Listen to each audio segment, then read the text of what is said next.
Good day, everyone. Welcome to our General Mathematics class. I'm Aljakim Madrinian. And I'm Hannah Laman. Today, we'll be discussing two important concepts in business and finance. Simple interest and compound interest. Today, I'll be explaining the concepts.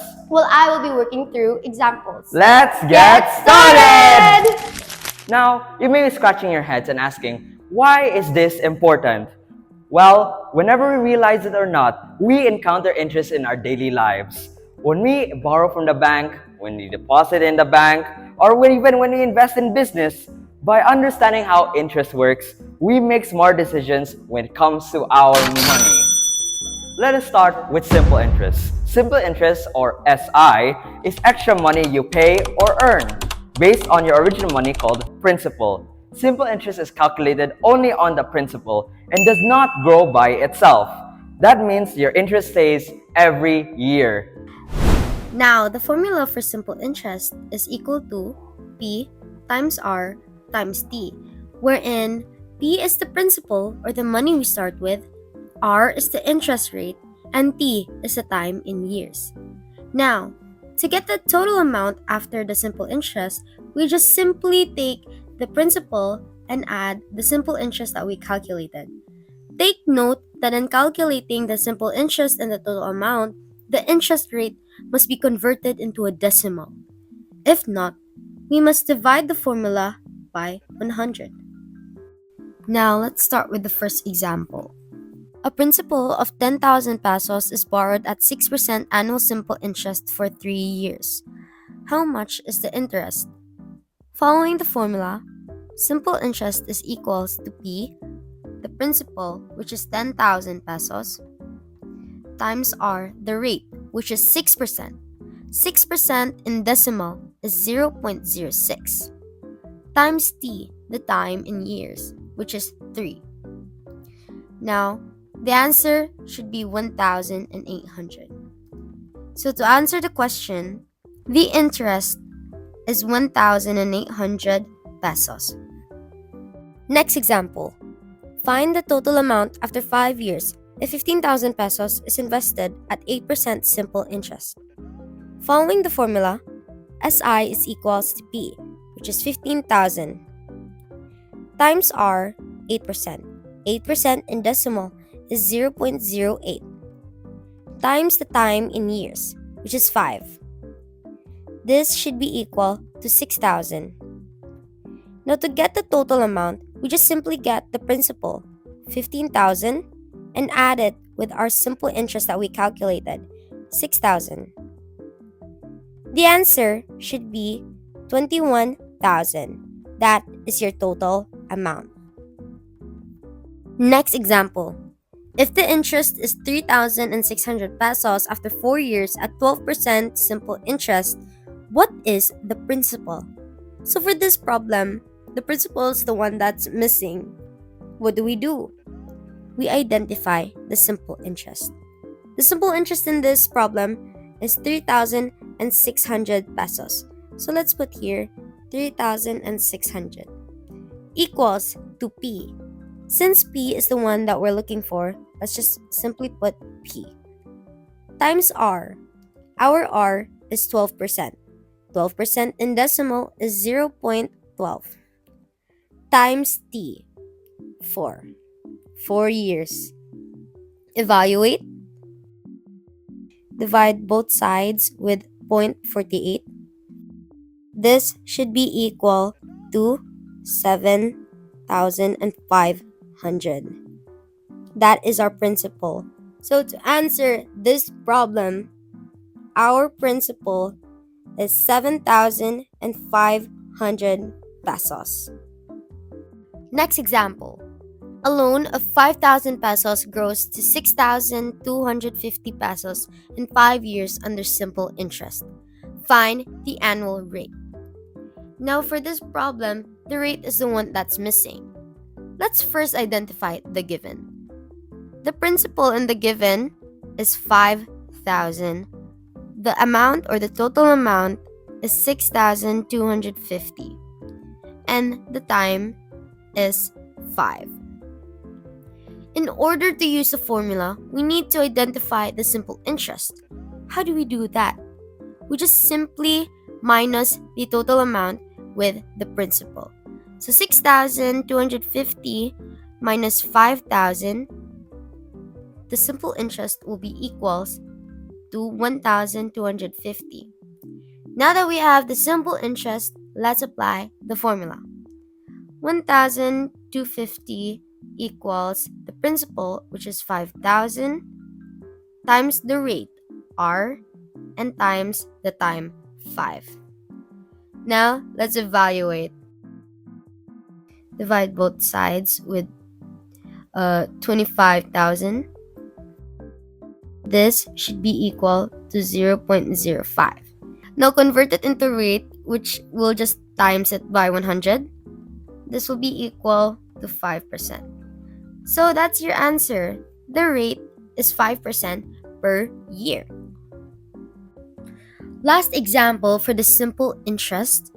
How long will it take 20,000 pesos to earn 8,000 pesos if invested at 10% simple interest? So in this problem, the time is the one that's missing. Let's identify. 20,000 pesos is our principal, 8,000 pesos is our simple interest, and 10% is our rate. Now let's apply the formula. Simple interest, 8,000 equals principal, 20,000 times rate in decimal is 0.1 times time. Now, evaluate. Divide both sides with 2,000. That will be equal to 4 years. So that is the amount of years it will take to get an interest of 8,000 pesos. Now, let's move on to compound interest. Unlike simple interest, compound interest, the interest gets added on the principal, and then the new interest is calculated on the new total. In other words, money grows on itself. Compound interest is interest calculated on the principal plus the interest already earned. That means interest grows over time, which is also known as interest on interest. This is why compound interest increases faster than simple interest. So here is the formula for compound interest. We first need to find the total amount. A equals P multiplied by 1 plus R divided by N, all raised to the power of N times T. Then, to get the compound interest, we simply subtract the total amount with the principal. P is equals to the principal, R is the annual interest rate in decimal, N is the number of times interest is compounded per year. So N is equals to 1 if it's annually, N is equals to 4 if it's quarterly, and N is equals to 12 if it's monthly. T is equals to time in years, A is the final or total amount, and lastly, CI is compound interest. First example, 12,000 pesos is invested at 10% compounded annually for 3 years. Find the future value. So let us use the formula. A is equals to the principal, which is 12,000, multiplied by 1 plus the rate in decimal, 0.10, divided by N. Since the problem here is compounded annually, N is equals to 1. All raised to the power of 1 times time, which is 3. Now let's evaluate. This will be equal to 15,972 pesos. So this is your total amount. Next example, 8,000 is deposited at 6% compounded quarterly for 2 years. Let's use the formula. A equals the principal, 8,000, multiplied by 1 plus the rate in decimal, 0.06, divided by N. Since the problem here uses compounded quarterly, our N is equals to 4. All raised to the power of 4 times T, which is 2. Now let's evaluate.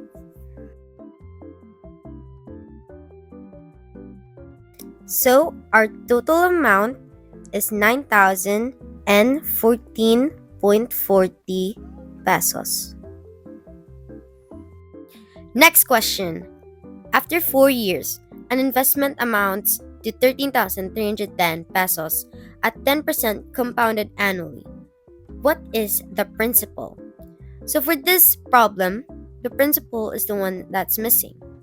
Let's use the formula.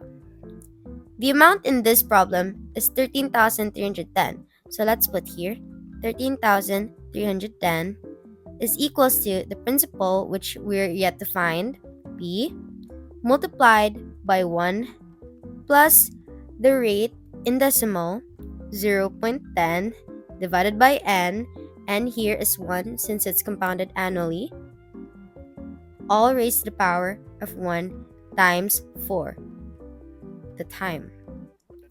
Now let us evaluate.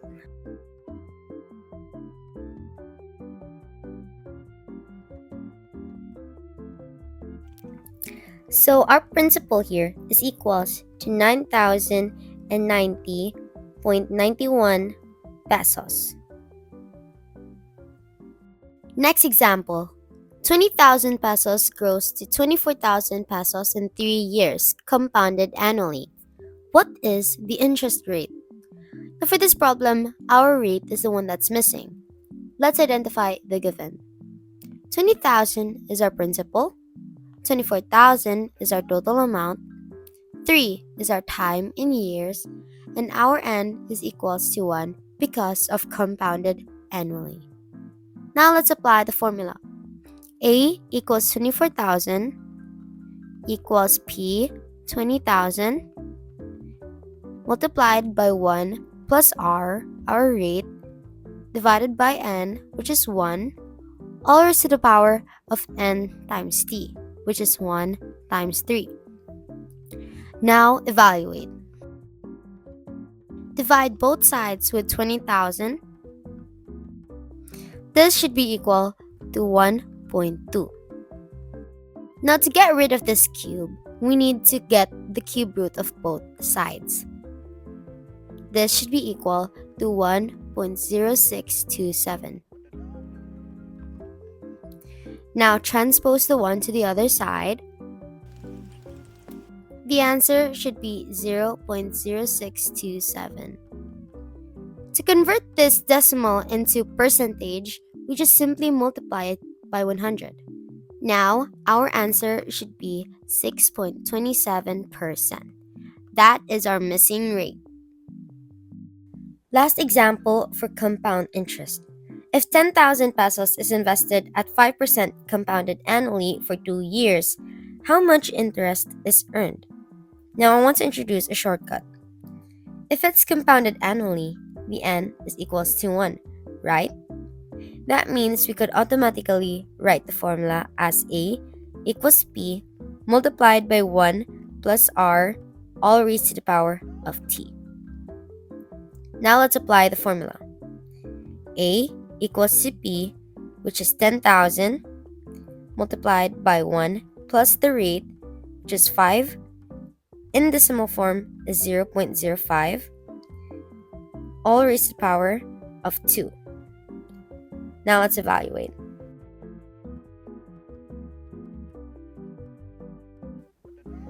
So we have here A equals to 11,025.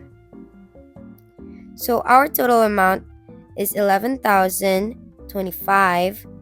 Now minus the principal, which is 10,000.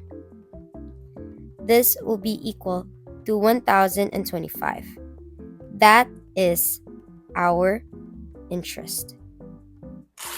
Now let us compare the differences between simple and compound interest. Simple interest is only on the principal, and the interest stays the same every year. Compound interest, on the other hand, is based on the principal plus accumulated interest. The interest increases over time. This is why, given the same principal, rate, and time, compound interest simply earns more than simple interest. In conclusion, to wrap it all up, Simple interest is simple and predictable and used in short-term loans, while compound interest allows money to grow faster because interest on interest is mostly used on bank savings, investments, and credit cards. So if you want your money to grow, compound interest is your best friend. But if you're borrowing money, you should be careful of compound interest because it can make your debt spiral out of control faster. 2. In short, with simple interest, money grows steadily. With compound interest, money grows faster. Thank you, and I hope you have your clear understanding between simple and compound interest.